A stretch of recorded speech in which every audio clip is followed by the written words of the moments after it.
Pag-aaralan po natin ngayon ay about po sa soul winning. Isi-series po natin ito. Soul winning. Buksan po natin sa Matthew chapter 4, verse 19. Matthew chapter 4, verse number 19. Ito po ay isang imbitasyon ni Jesus Christ, hindi lang sa mga disipulo, kundi sa ating lahat. Sabay-sabay po nating basahin. Upo na lang po tayo. Pag nakita po na natin si Amen. Matthew 4:19, all together read. And he said unto them, follow me, and I will make you fishers of men. Ang pag-aaralan po natin ay about soul winning. It has been said na ang mga Christian, 95% hindi nagsa-soul winning. And pag tinignan natin sa last chapter ng Matthew, andyan yung huling utos ng Panginoon sa atin. Huling utos at pinakamadakila, Great Commission, na dapat nating gawin. Yung memorize kanina ni Pastor. Verse number 18 of chapter 28, And Jesus came and spake unto them, saying, All power is given unto me in heaven and in earth. So lahat na ng kapangyarihan. Bakit? Nakasilaw yung kotse. Yung reflection niya. Harangan mo kaya ng payong, bro. Pasara mo na lang, bro. Yan. Sakto sa mata ko eh. Yan, ayos na. Sakit sa mata. Lagyan na lang natin dito ng kortina na doon Ayan, okay na bro, wala na. Sakto sa mata ko eh. Bakit? Given unto me in heaven and in earth. Ba't wala ba si Jesus Christ kapangyarihan? Nung siya ay nagkatawang tao, hindi ibig sabihin, huminto siya sa pagiging Diyos. Siya pa rin ay Diyos. Pero yung kanyang kapangyarihan, kanyang pinipigilan. Or hindi niya ipinapakita. Pero nung siya ay nag-resurrect, at bago siya mag-ascend sa heaven, lahat na ng kapangyarihan ibinigay sa kanya in heaven and in earth. So kung ano yung glory na meron si Jesus Christ, bago siya dumating sa lupa, na-claim niya na ulit. And in verse number 19, ang utos sa atin ng Panginoon, hanggang verse number 20, Go ye therefore and teach all nations, baptizing them in the name of the Father and of the Son and of the Holy Ghost, teaching them to observe all things whatsoever I have commanded you. And lo, I am with you always, even unto the end of the earth. So it's about discipleship. Anong ibig sabihin nito? Anong ibig sabihin ng discipleship? Humayo tayo at gawing disipulo ang mga tao, turuan sila, i-baptize sila, at turuan silang i-observe lahat ng bagay na tinuro ni Jesus Christ. So ikaw, bilang isang mananampalataya na, hahayo ka, hindi desire ng Panginoon sa mga apostol at sa mga disipulo nun na magagather lang sila at sila-sila lang. Gusto ng Panginoon na humayo sila at yung mga hindi naniniwala, maniwala sa Panginoon at sila rin ay maturuan, maging disipulo din ng Panginoon at sila din ay maturuan na humayo din. So process yon, process. Tayo nakilala sa Panginoon, meron ding nagbitbit sa atin. May nag-pray sa atin, meron sa ating nag-invite sa church, kaya tayo napunta sa church. Nakilala natin si Jesus, naging Christian tayo, na born again tayo, naligtas tayo. And then tinuruan tayo sa church, merong nagturo sa atin, pastor, mga tao sa simbahan, tayo ay natuto ng salita ng Diyos, natuto tayo ng salita ng Diyos, at tayo ay nag-i-invite din upang ang ibang tao ay makilala sa Panginoon at maging disipulo din sila ng Panginoon. Ito ay proseso. Ang kaso nga lang, ang problema, maraming mga Kristiyano hindi nauunawaan na ito yung desire ng Panginoon sa bawat isa sa atin. Sa kanila, sa karamihan, maligtas lang sila, okay na. Or maraming mga reasons bakit hindi sila pinufulfill yung gusto ng Panginoon na idisipulo ang lahat ng mga bansa. Maraming mga taong makilala sa Kanya at maging katulad ng Panginoon sa Kristo. So the goal is, ang goal, it's like we are in the game. Parang kung tayo ay nasa basketball, ang goal natin manalo. Ang game plan, Siyempre, sasabihin ng coach, ito yung gagawin, etc. etc. So, ang goal natin, sinasabi ni Jesus Christ, na itong taong to, itong mga hindi mananampalataya, sila ay maging mananampalataya at maging disipulo sila. Maging tagasunod ni Kristo. Maging Christ-like. That's the goal. Ano ang game plan? Ano ang plano para sila ay maging disipulo ni Kristo? Marami. Maraming plano. Isang goal, pero maraming plan. Ang plan, pwede tayong mag-door to door, pwede tayong magbigay ng tracts, pwede tayong mag-live sa Facebook at mag-soul winning, i-invite natin sa church, pwede tayong magbuo ng grupo na, halimbawa, yung iba sa church nila, meron sila runners club or runners fellowship. O i-engage sarili mo na, halimbawa dito sa community, gagawa ka ng isang group kung saan tatakbo kayo tuwing alas 6 ng umaga or 5:30.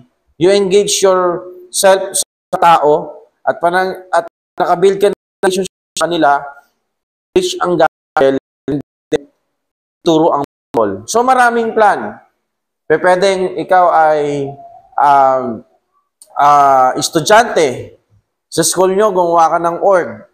Meron kang seekers organization kung saan kinakausap mo yung mga tao at tinuturuan mo sila ng Bible. Marami pang iba. But the goal is ang isang tao maging disipulo ni Kristo. And upang mapulfill natin na ang isang tao maging disipulo ni Kristo, yan ang ating goal, kailangan nating humayo. At yun ang sinasabi natin, yun ang ibig sabihin ng soul winning. Soul winning, witnessing, evangelism, marami tayong mga terminologies about it. Soul winning, evangelism, witnessing, sharing Jesus Christ, sharing the gospel. Ang sabi ng Panginoon, Luke 19 verse number 10, sapagkat ang anak ng tao ay naparito upang hanapin at iligtas ang mga nawawala. Kung bakit si Jesucristo ay pumarito sa lupa upang iligtas ang mga tao. The tool he has chosen to spread the gospel is not the angels. Hindi ang mga anghel. Sino? Tayong mga tao. Tayong mga taong naka-experience ng kaligtasan ng Panginoon. Hindi anghel ang kanyang ginamit na bibig upang ang mga tao makakilala sa kanya. Kundi tayong mga Kristiyano din. In souls to Jesus Christ. In Proverbs, it says, the fruit of the earth is a tree of life, and he soul wise. Lino. Sa isang preacher, nung umating kami sa conference last time, you live in stupidity, you don't win souls. Because the Bible says that winning soul is wise. Now, ano ibig sabihin ng soul winner? It is a nobody to everybody, but somebody who can save anybody. Yung isang prof ko sa doctorate, sabi niya, hello everyone, my name is Brother Ganto. I am from nothing, from nowhere, until Jesus came. So ikaw, na iniligtas ng Panginoon, we are also nothing, but Jesus saved us and we want us to people to experience the salvation that we experienced. The word witness, ito ay synonyms ng word na soul winning, panghihikayat ng kaluluwa. In Acts chapter 22 verse number 15, sabi ng Bible, for thou shalt be his witness unto all men of what thou hast seen and heard. Papaano na lang kaya kung walang nag-witness sa atin? Paano na kung walang nag-share sa atin ng gospel? Nag-invite sa atin sa church? Hindi natin makikilala si Jesus Christ. So, nais ng Panginoon na hindi yan huminto sa atin. Nais ng Panginoon na mag-soul winning tayo. Sabi ni Dr. John Rice, a soul winner is one beggar, isang pulube, telling another beggar where to find bread. So tayo, kung hindi naman dahil sa biyaya ng Panginoon, kundi tayo masumpungan ng kanyang awa at biyaya at habag, hindi tayo maliligtas. And sabi ng isang pastor, Bringing one souls to Jesus is the highest achievement possible to human life. Bakit? Kahit mapunta na sa'yo lahat ng bagay sa mundo, pero iiwan lang natin yan. Ano lang ang makikip natin for eternity? Ano lang ang madadala natin for eternity? Yung mga kaluluwa na nadala natin sa paanan ng ating Panginoon. Now, what is a soul winning? Ano yung paghayo? Sabi ni Jesus Christ, go ye therefore. Humayo kayo. That's a command. Teach all nations. Gawing disipulo ang sa lahat ng bansa, magkaroon kayo ng disipulo. And the first part of discipling people is to go. Kumbaga, hindi tayo magkakaroon ng taong tuturuan upang maging disipulo ni Kristo kung hindi tayo hahayo. Kasi minsan ang church, ang focus dito lang, no? Hindi dapat kailangan balance. We must focus the edification of one another. Mapalakas tayo. Maraming mga Kristiyano parang pag-iisip nila ganun pa din. Dati kung ang pag-iisip magsisimba para mahugasan yung kasalanan, ngayon hindi na. Simba tayo para i-worship si Lord. That's okay, that's good. Pero hindi lang doon matatapos. Ang pagsasusining ay worship din.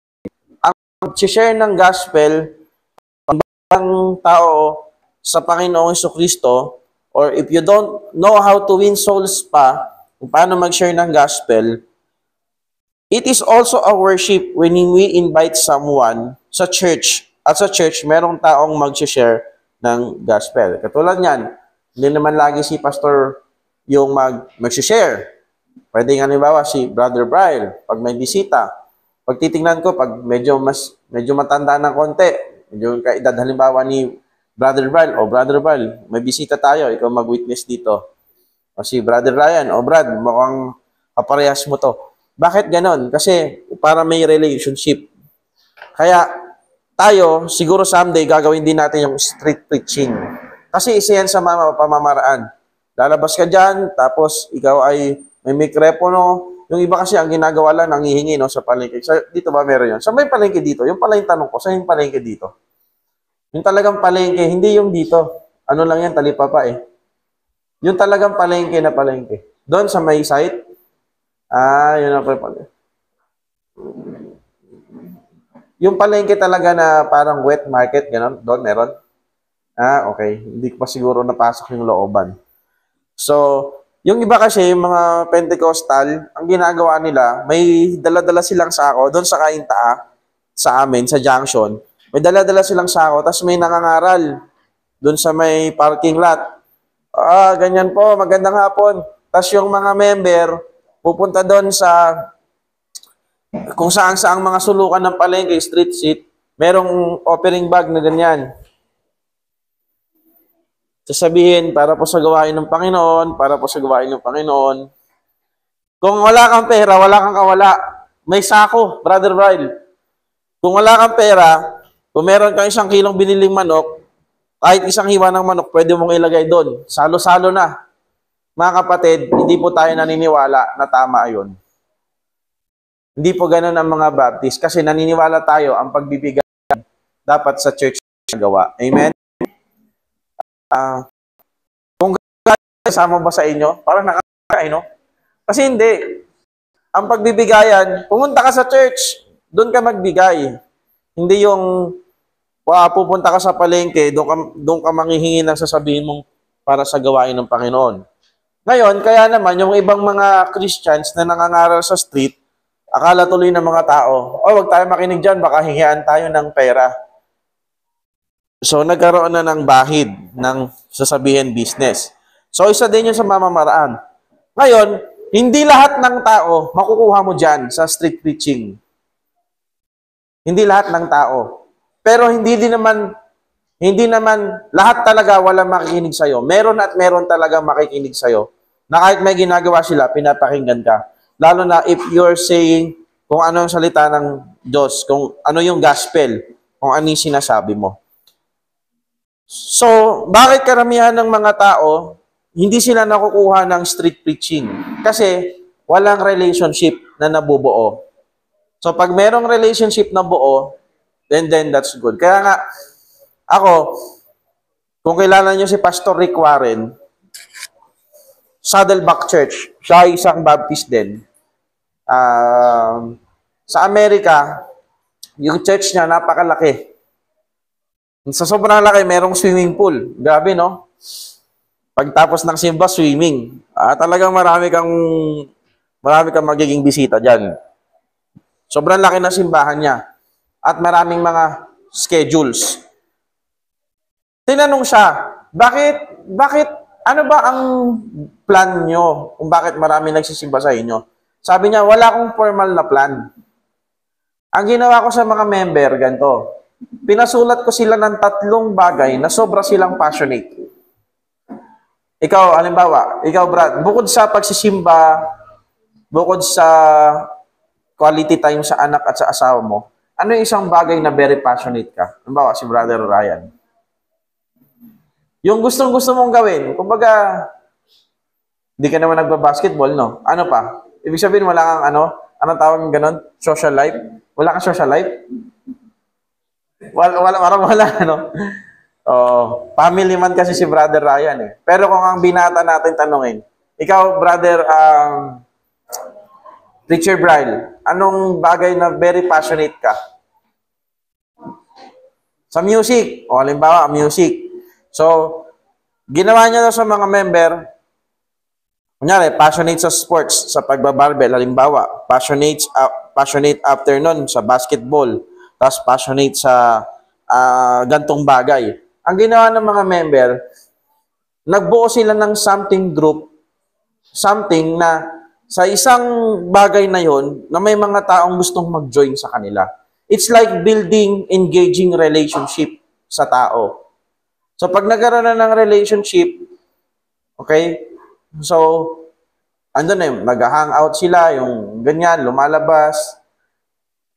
Tapos, share ng gospel, very effective, nadadala nila sa church.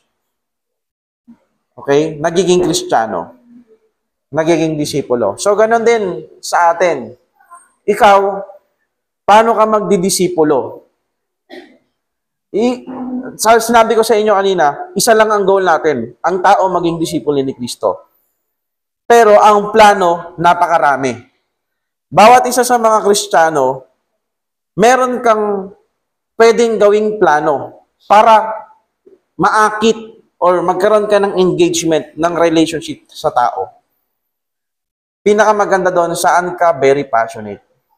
Siguro kung ikaw, mahilig ka mag-jogging every Saturday, so magyaya ka ng mga friends mo, uy, jogging tayo, Saturday, ng 5 o'clock, dito sa All Home. Kita-kita tayo sa All Home. Dibutin natin yung buong Dasma. Grabe no, jogging. Dasma, buong Dasma. So, engage. You engage to people. And that meron ka ng engagement, meron ka ng relationship sa kanila, and then you share the gospel. Siyempre, pakita mo din naman yung testimony mo. Meron na bang nagsabi sa inyo na kahit hindi ikaw nakarinig, pero sinabi ng ibang tao, yung parang ganito, ba't parang ang bait mo? May nagsabi na sa inyo ng ganon? Wala pa? Sama kasi ng ugali natin, joke lang. Hindi. Bakit parang, di ba ganon, hindi ka nagiinom, hindi ka nagsisigarilyo. Bakit? And then, that's the time you share the gospel. Okay? Pwede ko ba kayong maimbitahan sa church? Pwede ba tayong magkaroon ng Bible study? Siyempre, meron din tayong training dapat na gagawin kung ano yung mga i-share. So, ipag-pray nyo si pastor, gagawa ako ng capstone o gagawa ako ng isang plan kung ano yung pinaka-effective strategic discipleship lesson na pwede nating i-share. Kahit anong group yung ano mo. Halimbawa, pwede kang magbuo ng Saturday coffee break. Sabi mo, oy, mayroon kaming labas, ganito. Lahat ng kapehan dito sa Dasma, kakapehan namin. O, mga ganon, di ba? Tapos, yung na-invite mo, mag-i-invite din siya. Tapos, biglang sharean. Biglang, pwede ba tayong 10 minutes? Meron tayong Bible study? Huwag masyadong mahaba. Bibigyan mo lang sila ng something that they will ask about life. Oo nga, no? Ito pala yung community ng mga Christian. So, magkakaroon tayo ng ganong mga plano. Aaralin natin. That is soul winning. What is soul winning? Dito tayo matatapos kasi 10 o'clock na eh. By the way, mga kapatid, dati kasi naalala ko, kaya pala sobrang aga natin, 9 o'clock. Kasi anniversary noon, 9:30 talaga yung Sunday school natin. Kaso mag-anniversary, tama ba pagkakalala ko?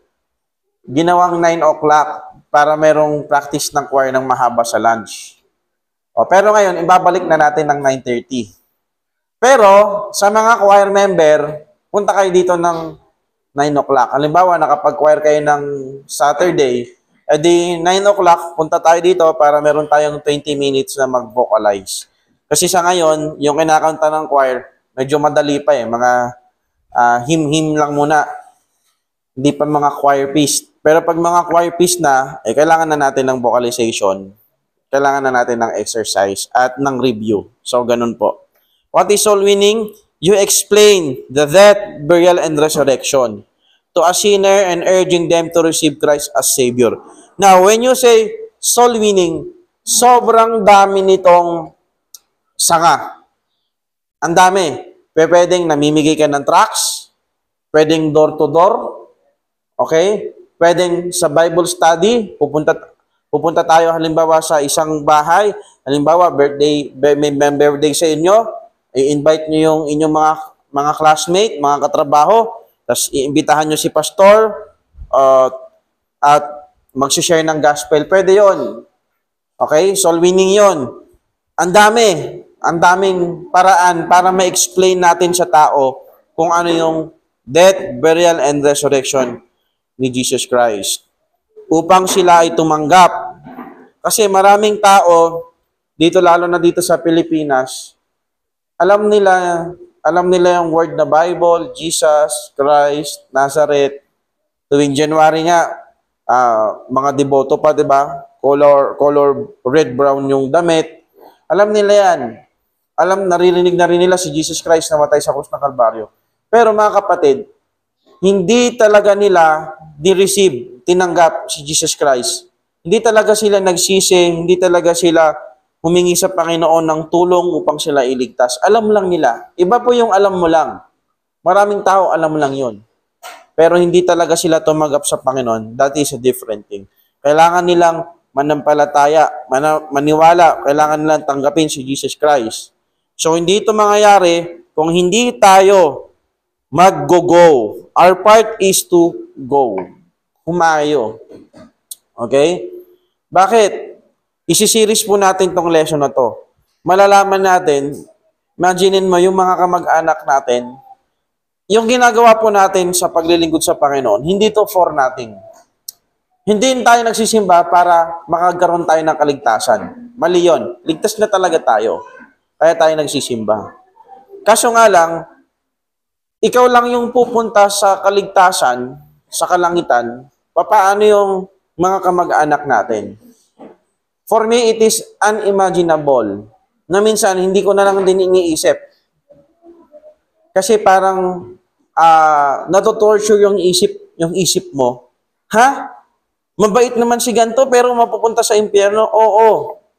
Kasi hindi dahil mabait or kung sino ka. Kung dahil to sa biyaya ng Panginoon.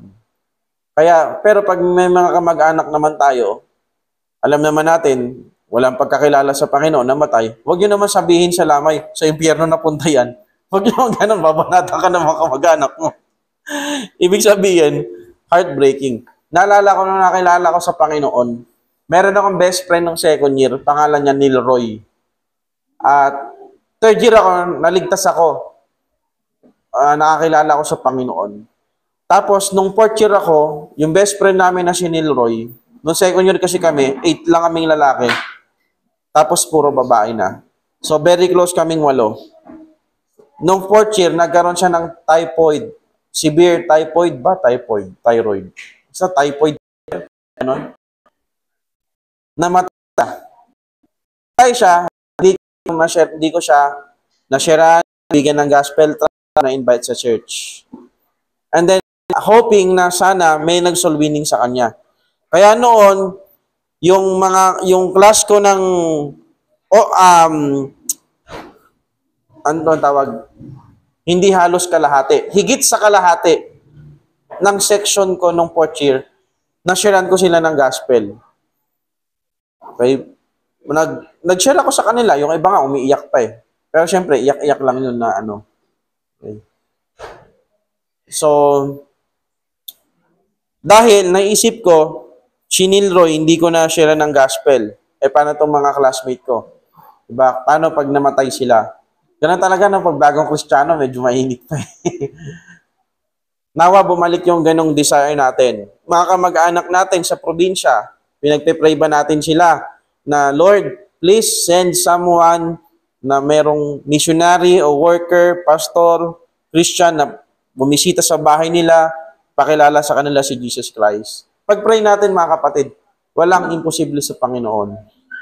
Halimbawa, yung sa Leyte, yung kamag-anak ni Teacher Grace, nagpe-pray kami before na merong someone na pumunta doon para mag-share ng gospel. At nangyari, meron nga nag-share sa kanila ng gospel. Kaso nga lang, nung magsisimba na sila, hindi dumating yung nagsundo, kaya perang medyo na-disappoint. So, ang pangit naman, may nag-share na kasi ng gospel, huminto na tayo manalangin. Keep on praying. Ilista natin mga kamag-anak natin. Pero yung mga kamag-anak mo na kaaway mo, ipag-pray mo pa din. Brad, ipag-pray mo pa din na minsan, sa sobrang sama mo ng loob, ipag-pray mo na hindi siya makakilala sa Panginoon. Wag ganun mga kapatid, sa mga kamag-anak natin. Sa sobrang away sa lupa, away sa ganto, sabihin mo, Lord, sana walang mag-soul winning dito. Wag ganon ang attitude. Pangit yon. Tayo dapat ay magkaroon ng compassion sa kaluluwa ng ating mga kamag-anak. Ng ating mga kaibigan, sila ay mapupunta sa kapahamakan. We need to go. Our part is to share the gospel. Invite people to go to church. Give the gospel. Ang part ni Lord ay siya yung mag-convict. Si Lord ang magsasabi sa puso ng tao. Iko-convict siya sa kasalanan niya. At ang part ng isang makasalanan ay tanggapin ang kaligtasan na ibinibigay ng Diyos. Napakasimple. Kaya mga kapatid, pag tatanungin kayo, anong pagkakaiba nyo ng, wala kasi tayong name dito ng church natin. Ay, dito pala. Ano ba yung ibig sabihin ng Baptist? Ano ang pinagkaiba nyo sa iglesia, sa dating daan, sa Katoliko, sa Pentecostal, sa dating daan, ano ba, sa Mormon, sa Jehovah's Witnesses? Ano ba pinagkaiba nyo? Mga kapatid, yung mga yan, Jehovah's Witnesses, dating daan, Iglesia ni Cristo, Mormon, yung pinag-agalingan nating Roman Catholicism or Aglipay, lahat ng yan, iisa lang ang teaching about salvation. Faith, manampalataya ka, pero kulang yon plus works. Pero dapat maging mabait ka para makapunta ka sa langit. Very wrong. Hindi po. Sa atin, yung mga totoong Kristiyano, ang totoong turo ng Bible, faith alone, pananampalataya lamang sa kaisa-isang tagapagligtas na Panginoong Jesucristo. Sa biyaya ng Diyos, ibinigay niya si Jesus Christ, namatay sa krus ng Kalbaryo, nanampalataya tayo sa Kanya. That's it, that's all.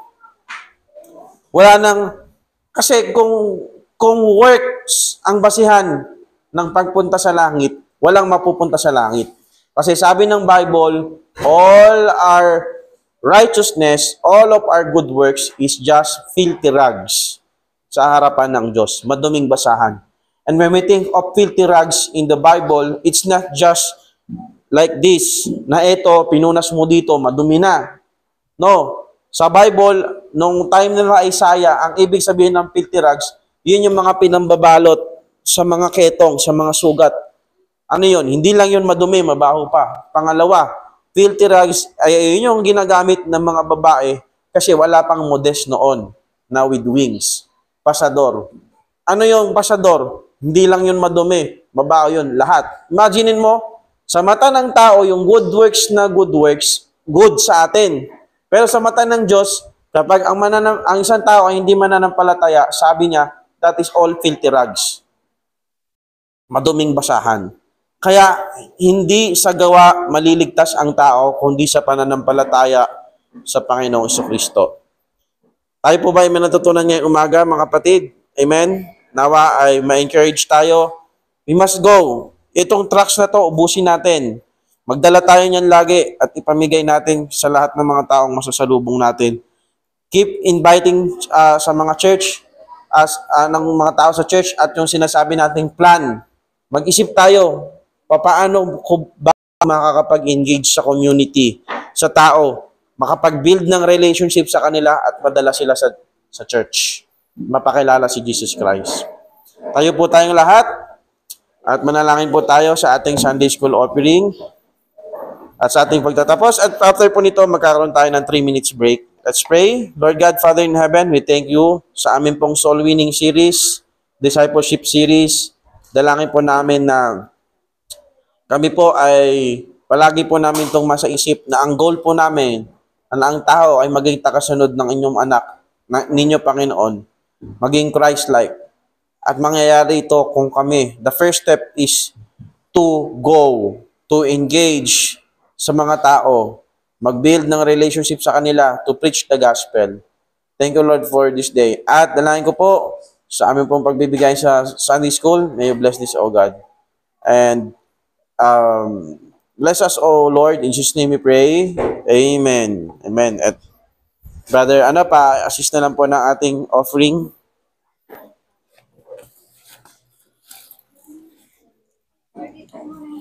Ne? Oo nga eh.